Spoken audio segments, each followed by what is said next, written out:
Class 9 Maths, Chapter 8, Quadrilateral, Exercise 8.1, Question number 3. Show that if the diagonal of a quadrilateral bisect each other at right angles, then it is a rhombus.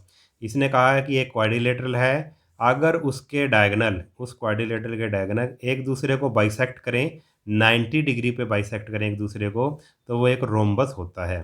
तो सबसे पहले हमने एक figure बना ली है, क्योंकि rhombus prove करना था इसलिए हमने रोम्बस ही बना लिया ABCD। अब इसको पहले आप क्वाड्रिलेटरल ही मानो, ABCD क्वाड्रिलेटरल माना हमने, इसको हमने रोम्बस प्रूव करना है कि ये एक रोम्बस है। और इसने क्या गिवन दिया है कि एक क्वाड्रिलेटरल है ABCD, ठीक है। एक quadrilateral ABCD in which diagonal AC and BD bisect each other at right angle, जिसमें डायगोनल, ये वाला डायगोनल और ये वाला डायगोनल एक दूसरे को 90 पर बाइसेक्ट कर रहे हैं। ये 90 का एंगल है, ये 90 का एंगल, ये 90 का है, एक दूसरे को 90 पे बाइसेक्ट कर रहे हैं, आधा आधा बांट रहे हैं। तो यानी कि AO OC के इक्वल है और BO OD के इक्वल है, ठीक है। तो हम लिख सकते हैं गिवन क्या है, a quadrilateral ABCD in which the diagonal AC and BD bisect each other at right angles such that AO, क्योंकि बाइसेक्ट कर रहे हैं इसलिए ये चीज़ और ये चीज़ AO और OC क्या होंगे, इक्वल होंगे, इसलिए BO और OD इक्वल होंगे। और AC परपेंडिकुलर टू, जो AC है, ये वाला डायगोनल है, वो किसके परपेंडिकुलर है, BD पे परपेंडिकुलर है, क्योंकि ये 90 का एंगल है, इसलिए AC, ये पूरा AC इस पे परपेंडिकुलर है। या आप ऐसे भी कह सकते हो AO परपेंडिकुलर है BD पर, ठीक है। अब देखो प्रूव कैसे कर रहे हैं, प्रूव करना है हमने कि ABCD इज ए रोम्बस। ये जो क्वाड्रिलेटरल ABCD है वो एक रोम्बस है, ये हमने प्रूव करना है। तो प्रूफ में हम सबसे पहले क्या ले लेंगे भाई, इन ट्राइंगल AOB ये वाली ट्राइंगल ले ली हमने, और AOD ये वाली ट्राइंगल ले ली, ये वाली पहली ट्राइंगल और ये दूसरी, ठीक है। ये दो ट्राइंगल्स हमने ले ली, इन दोनों को हम कॉन्ग्रुएंट प्रूव करेंगे। In triangle AOB and AOD, देखो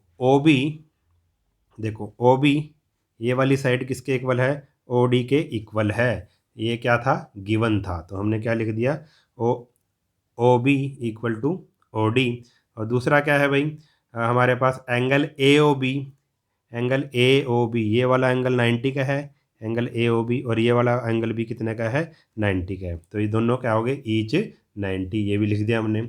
AO कॉमन, ठीक है। और AO ये वाली है साइड जो है वो कॉमन है, वो इस ट्राइंगल में भी है, इस ट्राइंगल में, तो कॉमन हो गई। तो कौन सी प्रॉपर्टी लगी, साइड एंगल साइड, ठीक है, साइड एंगल साइड प्रॉपर्टी लग गई। तो by side angle side congruence rule, triangle AOB congruent to triangle AOD, दोनों कॉन्ग्रुएंट होगी, दोनों ट्राइंगल कॉन्ग्रुएंट होगी, तो साइड AB AD के इक्वल हो जाएगी CPCT से। AB देखो ये वाली साइड किसके इक्वल हो जाएगी, इस वाली साइड के इक्वल हो जाएगी CPCT से। आपको कॉन्ग्रुएंस ऑफ ट्राइंगल का पता होगा, तो AB क्या होगी, AD के इक्वल होगी CPCT से। ऐसे ही जैसे हमने ये दोनों ट्राइंगल ली, ठीक है, ये साइड इसके इक्वल आ गई, जब ये दोनों ट्राइंगल लेंगे तो ये साइड इसके इक्वल हो जाएगी, जब ये दोनों ट्राइंगल लेंगे तो ये साइड इस साइड के इक्वल हो जाएगी, और जब ये दोनों ट्राइंगल लेंगे ये वाली साइड इस वाली साइड के इक्वल हो जाएगी, यानी कि चारों साइड इक्वल प्रूव हो जाएंगी। तो हम आगे लिख सकते हैं सिमिलरली, जैसे AB AD के इक्वल होगी, ऐसी सिमिलरली AB BC के इक्वल हो जाएगी, AB BC के इक्वल हो जाएगी, और BC CD के इक्वल हो जाएगी, ठीक है। तो ऐसे हम लिख सकते हैं similarly AB is equal to BC and BC equal to CD, ठीक है। अब देखो AB AD के इक्वल, AB के इक्वल BC है, BC के इक्वल BC किसके इक्वल है, CD के इक्वल है, ठीक है। यानी कि ये आपस में ये सारे इक्वल हो गए। अगर इसको मैं 1 मानूँ, ठीक है, और इसको 2 मानूँ, तो फ्रॉम 1 एंड 2 ये सारे की सारी साइड्स क्या होगी, इक्वल हो गई। देखो AD भी AB के इक्वल है, BC भी AB के इक्वल है, और जो CD है वो भी AB के इक्वल है, क्योंकि BC AB के इक्वल है, ठीक है। तो इसलिए क्या लिख दिया, AB is equal to BC is equal to CD is equal to AD, चारों साइड्स क्या होगी, इक्वल हो गई, ठीक है। तो अब हम ये लाइन लिख सकते हैं, ये तो पहले से ही गिवन था कि एक diagonal of a quadrilateral bisect each other at right angle and all the sides of quadrilateral are equal so it is a rhombus. तो ये हम लाइन लिख देंगे। Now all the four sides of a quadrilateral are equal, सभी sides क्या होगी quadrilateral की equal होगी, hence A B C D is a rhombus. ठीक है, तो इस लाइन से पहले ये लाइन भी आप ऐड कर देना इसमें कि if the diagonal of a quadrilateral bisect each other at a right angle and all the four sides of a quadrilateral, ठीक है, are equal then it is a rhombus. तो हमने ये प्रूव कर दिया ये एक रोम्बस है। ठीक है, तो इस तरह से ये क्वेश्चन करना था। अब नेक्स्ट क्वेश्चन देखते हैं। अब क्वेश्चन नंबर 4 है इसका, show that the diagonal of A square are equal and bisect each other at right angle. हमने ये प्रूव करना है, हमें क्या गिवन है, एक स्क्वायर गिवन है, हमने ये प्रूव करना है कि इस स्क्वायर के डायगोनल्स इक्वल होते हैं और एक दूसरे को 90 पर बाइसेक्ट करते हैं, ये हमने प्रूव करना है। तो सबसे पहले हम लिखेंगे given A B C D is square, जो हमें क्या गिवन है कि ए बी सी डी क्या है, एक स्क्वायर है। प्रूव क्या करना है हमने कि जो ए सी और बी डी इसके डायगोनल इक्वल हैं और ओ ए ओ सी और ओ बी ओ डी ये इक्वल हैं और ए सी परपेंडिकुलर है किसके ऊपर, बी डी के ऊपर। ये हमने प्रूव करना है, यानी कि डायगोनल इक्वल हैं, एक दूसरे को बाइसेक्ट करते हैं और जो ए सी है वो बी डी के साथ 90 का एंगल बनाता है, क्योंकि ए सी अगर बी डी के साथ 90 का एंगल बनाएगा तो बाकी भी सारे 90 के एंगल हो जाएंगे, ये वाला भी, ये वाला भी, ये वाला भी और ये वाला भी। तो हमने ये तीन चीज़ें प्रूव करनी है कि ए सी और बी डी डायगोनल इक्वल हैं, एक दूसरे को बाइसेक्ट करते हैं और परपेंडिकुलरली राइट एंगल पर बाइसेक्ट करते हैं, ये हमने प्रूव करना है। प्रूफ क्या लेंगे हम, ट्राइंगल बी ए डी, पहले हमने ट्राइंगल बी ए डी ये वाली ट्राइंगल ले ली बी ए डी, ठीक है, और ट्राइंगल ए बी सी ये दोनों खड़ी ट्राइंगल ले ली, ये वाली और ये वाली। ठीक है, अब ए डी और बी सी, जो ए डी और बी सी ये क्या होंगे, इक्वल होंगी साइड्स। क्यों होंगी, क्योंकि ये स्क्वायर की साइड है, जो स्क्वायर की साइड है वो क्या होती हैं, इक्वल होती हैं, आपको पता ही है। एंगल बी ए डी और A B C, angle B A D ये वाला एंगल और अगर इस ट्राइंगल की बात करें ये वाला एंगल, दोनों क्या होंगे, 90 में होंगे, क्योंकि स्क्वायर का ईच एंगल कितने का होता है, 90 डिग्री का होता है। इसने हमें गिवन क्या दिया था, ये एक स्क्वायर है, तो ये दोनों 90 के हो गए। ठीक है, इक्वल हो गए। ए बी कॉमन, दोनों ट्राइंगल का बेस क्या है, ए बी, तो ए बी कॉमन आ गया। तो कौन सी प्रॉपर्टी लगी, side angle side, by side angle side property. Triangle B A D ये वाली ट्राइंगल बी ए डी ये वाली ट्राइंगल किसके कॉन्ग्रुएंट हो जाएगी, इस वाले ट्राइंगल के कॉन्ग्रुएंट हो जाएगी, ए बी सी के कॉन्ग्रुएंट हो जाएगी। दोनों कॉन्ग्रुएंट होगी तो इसका मतलब क्या हुआ, ए सी ये वाला डायगोनल इस डायगोनल के क्या हो जाएगा, इक्वल हो जाएगा। ये हमने फर्स्ट इसका पार्ट कर लिया। ठीक है, ये डायगोनल इक्वल कर दिया। अब हम करेंगे ये जो डायगोनल है वो बाइसेक्ट करते हैं एक दूसरे को 90 डिग्री पर। Now in triangle A O B and C O D, अब ए ओ बी और सी ओ डी हम ट्राइंगल ले लेंगे। ए ओ बी ये वाली ट्राइंगल ले ली और सी ओ डी ये वाली ट्राइंगल ले ली हमने। ठीक है, तो ये वाली साइड इस साइड के इक्वल हो जाएगी, ए बी सी डी के इक्वल हो जाएगी। क्यों हो जाएगी, क्योंकि ये जो साइड्स हैं वो स्क्वायर की साइड हैं और स्क्वायर की साइड्स क्या होती हैं, इक्वल होती हैं। अब ये वाला जो एंगल है, ये वाला एंगल इस एंगल के इक्वल हो जाएगा। क्यों हो जाएगा, देखो इस तरह से दो लाइनें हैं, ये लाइन और ये लाइन, क्योंकि जो स्क्वायर है वो एक पैरेललोग्राम होता है और ये ट्रांसवर्सल, ये जो डायगोनल है इसको कट कर रहा है। मान लो ये डी है, ये सी है, ये ए है, ये बी है और ये डी भी डायगोनल ऐसे कट कर रहा है। तो ये वाला एंगल और ये वाला एंगल कौन से एंगल बनेंगे, पैरेलल लाइंस को ट्रांसवर्सल कट करें तो ये और ये एंगल क्या होते हैं भाई, अल्टरनेट एंगल होते हैं। तो ये दोनों एंगल क्या हो गए, इक्वल हो गए। इसी तरह से ये वाला एंगल और ये वाला एंगल भी इक्वल हो जाएंगे। क्यों हो जाएंगे, ये भी अल्टरनेट एंगल हैं। देखो ये है डी, ये है सी, ये है ए, ये है बी, ये ए सी क्या कर रहा है, इसको कट कर रहा है, ट्रांसवर्सल है। तो ये वाला एंगल और ये वाला एंगल कौन से बनेंगे, ये दोनों लाइनें पैरेलल हैं तो ये एंगल और ये एंगल अल्टरनेट एंगल बनेंगे। तो ये दोनों एंगल भी क्या होगी, इक्वल होगी। ये साइड इक्वल होगी, एंगल साइड एंगल, ऐसे ही एंगल एंगल साइड एंगल। ठीक है, एंगल साइड एंगल प्रॉपर्टी लग जाएगी। तो हम लिख लो ए बी सी डी के इक्वल है, opposite side of A square O B A ये वाला एंगल, ठीक है, और ओ डी सी ये वाला एंगल, ये दोनों एंगल इक्वल हो गए, ठीक है, लिख लिया OBA और ODC अल्टरनेट एंगल्स। ऐसे ही एंगल OAB किसके इक्वल हो जाएगा? एंगल OCD के इक्वल हो जाएगा।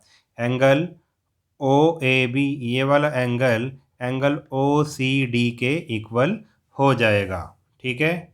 तो हम लिख देंगे bye side angle side angle, angle side angle side angle, ये मैंने यहाँ पे लिख दिया, यहाँ पे लिख लो बेशक इसको, AB इक्वल टू CD, ठीक है। तो कौन सी प्रॉपर्टी लगी? एंगल साइड एंगल, ठीक है। एंगल साइड एंगल प्रॉपर्टी से दोनों ट्राइंगल्स हैं, ये वाली और ये वाली, कॉन्ग्रुएंट प्रूव हो गई। कॉन्ग्रुएंट प्रूव हो गई तो क्या हो जाएगा? ये दोनों ट्राइंगल अगर कॉन्ग्रुएंट प्रूव हो गई तो ये पार्ट इस पार्ट के इक्वल हो जाएगा और ये पार्ट इस पार्ट के इक्वल हो जाएगा, यानी कि OA OC के इक्वल और OB OD के इक्वल, ठीक है। यही हमने प्रूव करना था। OA OC के इक्वल और OB OD के इक्वल, ये हो जाएगा CP CT से, ठीक है। सेकंड पार्ट भी हमारा प्रूव हो गया। पहले हमने डायगोनल इक्वल प्रूव कर दिए, फिर हमने ये बता दिया कि जो डायगोनल हैं वो एक दूसरे को बाइसेक्ट कर रहे हैं। अब हमने ये प्रूव करना है कि एक दूसरे को 90 पे बाइसेक्ट कर रहे हैं, 90 का एंगल बना रहे हैं। तो अब ये हम कर लेंगे। इसको कैसे करेंगे? इन ट्राइंगल AOB और ट्राइंगल AOD। अब हमने कौन सी ट्राइंगल ली? AOB और दूसरी ली AOD, यानी कि ये वाली ट्रायंगल ले ली और ये वाली, ये दोनों ट्रायंगल हमने ले ली, ठीक है। अब क्या करेंगे? अब इसको भी कॉन्ग्रुएंट प्रूव करेंगे। OB OD के इक्वल है, जो OB है वो OD के इक्वल है। अभी हमने प्रूव किया है, तो लिख देंगे प्रूव्ड अबव या जस्ट प्रूव्ड, ठीक है, प्रूव्ड ऑलरेडी ऐसे भी लिख सकते हैं। AB इक्वल टू AD, जो AB है वो AD के इक्वल है, ये वाली साइड इस साइड के इक्वल है। क्यों? क्योंकि ये स्क्वायर की साइड है, तो लिख देंगे साइड ऑफ स्क्वायर। और OA दोनों में क्या आ गया? OA कॉमन आ गया, इस ट्रायंगल में और इस ट्रायंगल में OA कॉमन है। तो कौन सी प्रॉपर्टी लगी? साइड साइड साइड, तीनों साइड्स दोनों ट्रायंगल, दोनों कोरस्पॉन्डिंग साइड इक्वल होगी दोनों ट्रायंगल्स की, तो by side side side congruence rule, ये वाली ट्रायंगल और ये वाली ट्रायंगल क्या होगी? कॉन्ग्रुएंट होगी। ट्रायंगल AOB और ट्रायंगल AOD दोनों क्या हो गई? कॉन्ग्रुएंट हो गई। दोनों कॉन्ग्रुएंट हो गई तो इसका मतलब क्या हुआ कि ये वाला एंगल और ये वाला एंगल, ठीक है, ये दोनों ट्रायंगल कॉन्ग्रुएंट हैं, ये वाली और ये वाली। तो CPCT से ये वाला एंगल और ये वाला एंगल दोनों क्या हो जाएंगे? इक्वल हो जाएंगे। तो हम लिख देंगे एंगल AOB और एंगल AOD दोनों क्या हो गए? AOB और AOD एंगल CPCT से इक्वल हो गए। बट अगर बात करें कि ये क्या है भाई, एक लाइन के ऊपर है ये एंगल, ये दोनों एंगल एक लाइन के ऊपर है, यानी कि ये दोनों एंगल क्या बना रहे हैं? एक लीनियर पेयर बना रहे हैं। देखो इस तरह से एक लाइन है और ये ऐसे इसके ऊपर एक लाइन खड़ी है, तो ये वाली और ये वाला एंगल, दोनों एंगल क्या बनाएंगे? एक लीनियर पेयर बनाएंगे इस लाइन के ऊपर, ठीक है। तो इन दोनों एंगल का सम कितना होगा? 180 होगा, आप लिख सकते हो। तो angle AOB plus angle AOD किसके इक्वल होएगा? 180 डिग्री के इक्वल होगा, लिख देंगे लीनियर पेयर। बट ये दोनों एंगल इक्वल हैं, तो AOD की जगह हम क्या लिख सकते हैं? AOB लिख सकते हैं। एंगल AOB प्लस इस AOD की जगह AOB लिख सकते हैं, क्योंकि ये दोनों इक्वल हैं। Angle AOB is equal to 180 degree, ठीक है, क्योंकि ये दोनों इक्वल हैं इसलिए हमने इसकी जगह लिख लिया। तो AOB और AOB दोनों एंगल मिलके क्या हो जाएंगे? Twice of angle AOB is equal to 180 degree. 2 multiply कर रहा है, उधर जाके डिवाइड करेगा तो हमारे पास 90 डिग्री आ गया। AOB हमारे पास क्या आया? 90 डिग्री आ गया। ये वाला एंगल हमारे पास 90 डिग्री आ गया AOB। अगर ये 90 है तो ये भी क्या होगा? 90 ही होगा, क्योंकि ये दोनों एंगल इक्वल हैं। और लीनियर पेयर से अगर ये 90 है तो ये भी 90 होगा। लीनियर पेयर से अगर इन दोनों एंगल का सम भी कितना होगा? 180 होगा। अगर ये 90 है तो ये भी 90 होगा, यानी कि चारों एंगल ये क्या आ गए? 90 के आ गए। यानी कि ये जो डायगोनल है एक दूसरे को 90 पर बाइसेक्ट कर रहे हैं। तो हम ऐसे भी लिख सकते हैं AOB क्या आ गया हमारे पास? 90, AOB 90 आ गया, यानी कि AO किसके ऊपर परपेंडिकुलर है? BD के ऊपर परपेंडिकुलर है। AO BD के ऊपर परपेंडिकुलर है, AO परपेंडिकुलर टू BD। ए ओ को हम क्या लिख सकते हैं पूरा, अगर आगे तक जा रही है लाइन तो ए ओ को हम ए सी लिख सकते हैं, A C perpendicular to B D, A C perpendicular to B D, ऐसे भी लिख सकते हैं हम। तो hence the diagonal of a square are equal and bisect each other at right angle. हमने तीनों बातें ये बता दी स्क्वेयर के बारे में कि जो डायगोनल होते हैं स्क्वेयर के वो इक्वल होते हैं और एक दूसरे को 90 पर बाइसेक्ट करते हैं। तो इस तरह से ये क्वेश्चन हमने करना था। इस वीडियो में हम इतना ही करेंगे। अगर वीडियो आपको अच्छा लगा है तो चैनल को सब्सक्राइब कर लेना और वीडियो को अपने सभी दोस्तों के साथ शेयर ज़रूर कर देना। मिलते हैं नेक्स्ट वीडियो में, तब तक के लिए नमस्कार।